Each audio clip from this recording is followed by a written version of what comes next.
पिंपळवाडी कोण हाय का उतरणारं? कंडक्टरनं चढ्या आवाजात पुकारा केला आणि शरदरावांची तंद्री भंग पावली. झटकन उठून त्यांनी आपली बॅग उचलली, झोळी खांद्याला लावली आणि हो हो उतरायचंय, मला उतरायचंय असं म्हणत एसटीतून खाली उतरून दार बंद केलं. टिंग टिंग घंटी वाजली.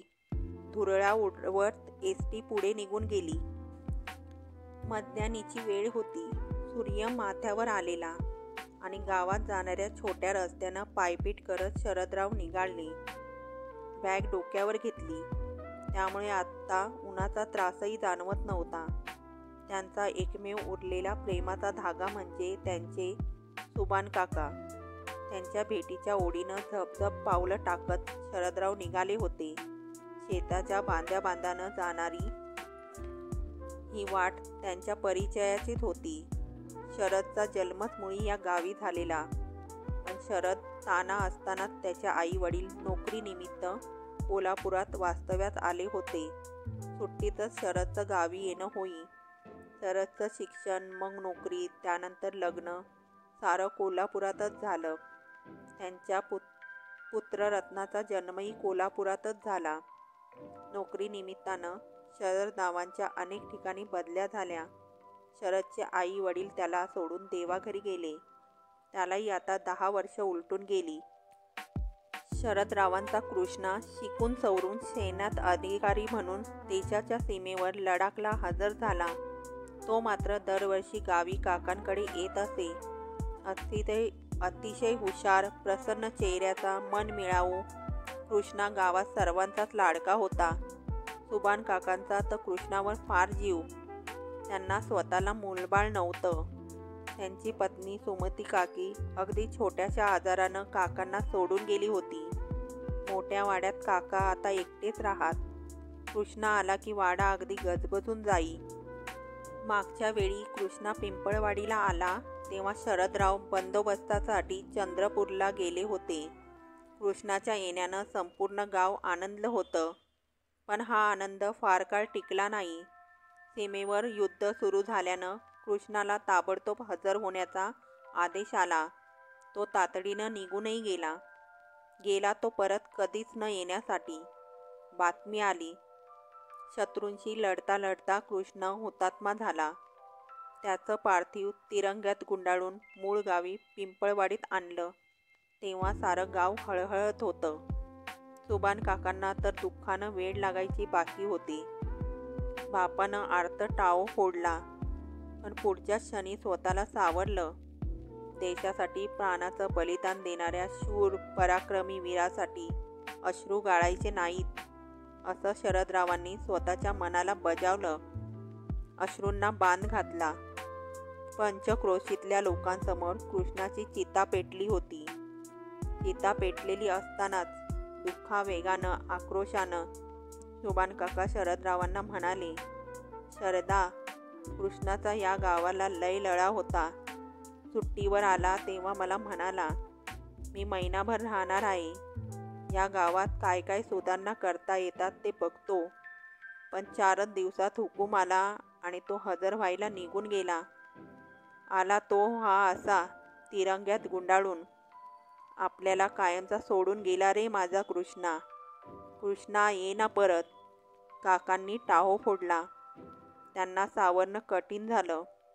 त्यातच या शूरवीराची माता शांता पुत्रनिधनानं दुःख सहन करू शकली नाही. काही काळात तिनंही या जगाचा निरोप घेतला.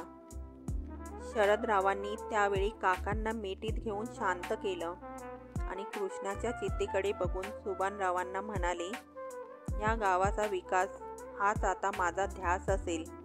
हेच आता माझ्या जगण्याचं कारण असेल. आणि दोघांनी एकमेकांचे डोळे पुसले. सुन्न मनानं शरदराव कामाला हजर झाले. त्यांच्या सेवानिवृत्तीला अजून 4 महिने अवकाश होता.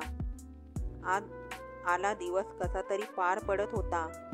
अन्न घशाखाली उतरत नव्हतं. कृष्णाचा चेहरा डोळ्यासमोरून हटत नव्हता. कृष्णाची इच्छा पूर्ण केली पाहिजे.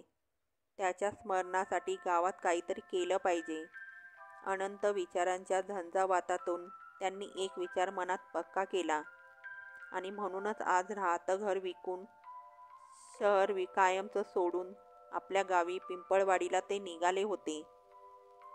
सुभान काकांच्या घराजवळ पोचताच त्यांच्या वाटेकरी डोळे लावून बसलेले काका धावतच बाहेर आले. शरदा, अखेरीस आलास र बाबा एकदाचा. आता मी तुला कुठं बी जाऊ देणार नाही बघ. काकांनी त्यांना घट्ट मिठी मारली. थरथरत्या वेलीला जणू वृक्षाचा आणि वृक्षाला जणू थरथरत्या वेलीचा आधार मिळाला. नाही काका, आता मी हे गाव सोडून कुठेच जाणार नाही. माझ्या लेकराची इच्छा हे गाव सुधारायची होती. ते काम आता मी करणार. सगळ्या सुखसोयींनी परिपूर्ण, संपन्न, समृद्ध असं हसतं खेळतं गाव आता बघालच तुम्ही काका.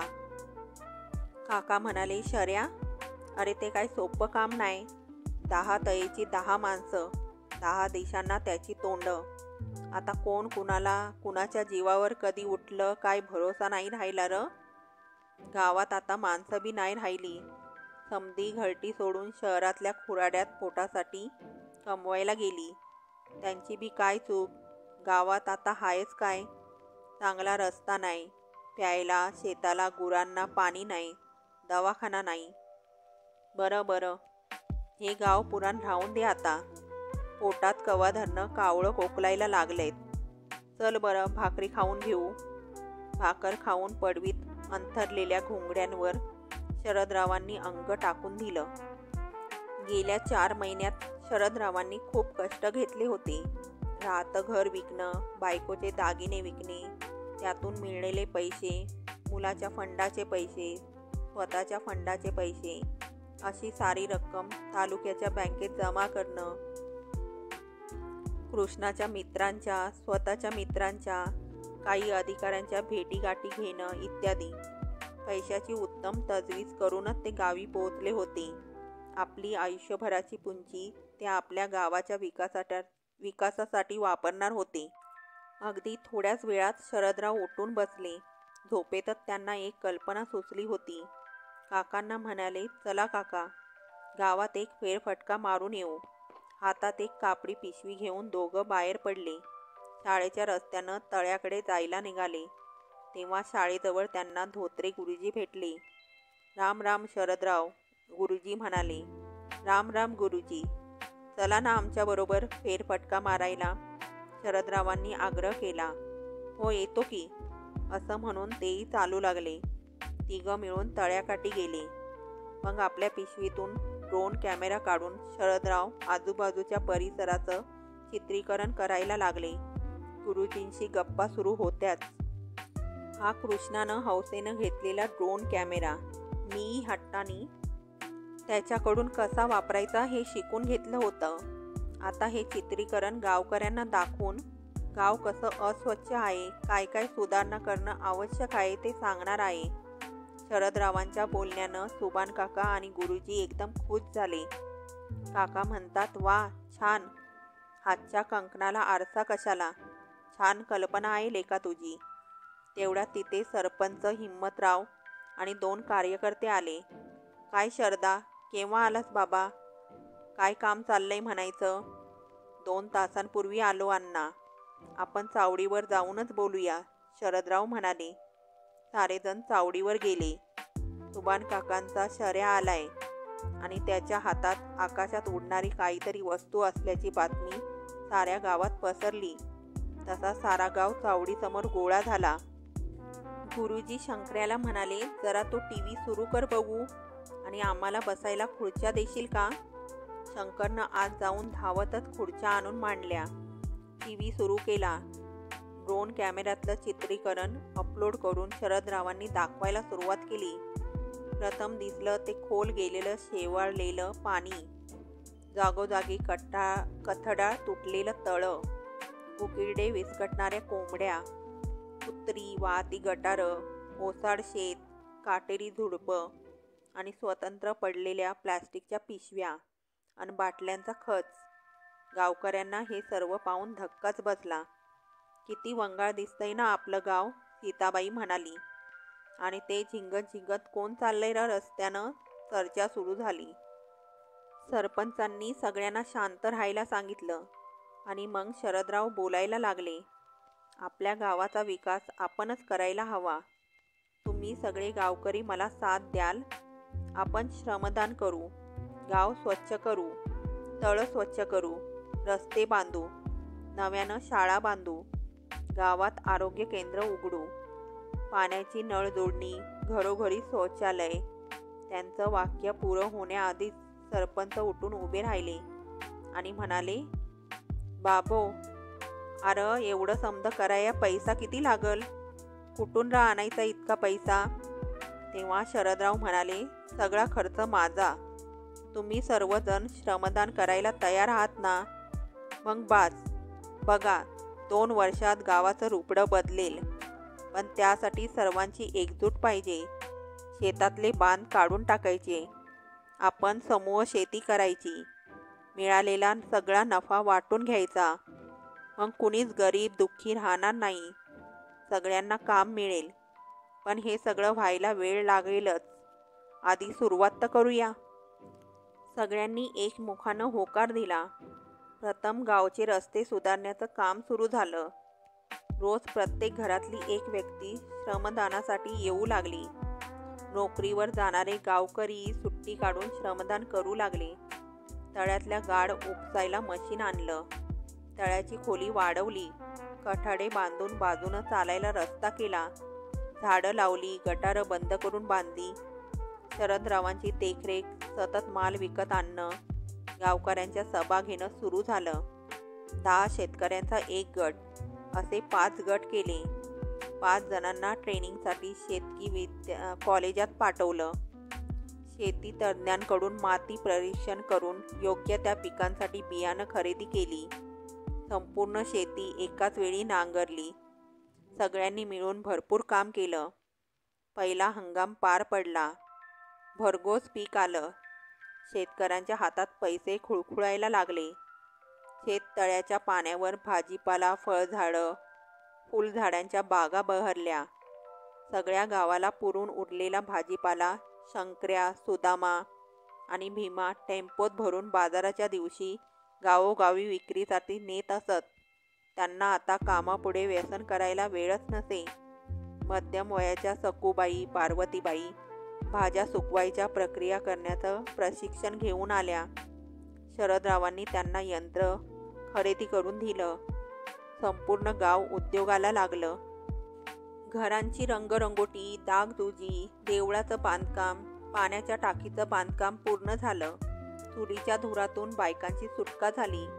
प्रत्येकाकडे गॅस सिलेंडर आल्यामुळे स्वयंपाकाचा वेळ वाचला. मग रोज संध्याकाळी पोथी, पुराण, भजन, कीर्तन, आरती यात गावकरी रमू लागले. असं सारं गाव हसतं खेळतं, साजिरं, अगदी दृष्ट लागेल असं झालं. कामाला सुरुवात केल्यापासून 2-2.5 वर्षाचा काळ लोटला. शाळेची सर्व जबाबदारी धोत्रे गुरुजी आणि त्यांच्या विद्यार्थ्यांनी पार पाडली. शाळेची सर्व सुविधांनी युक्त इमारत मोठ्या डौलात उभी राहिली.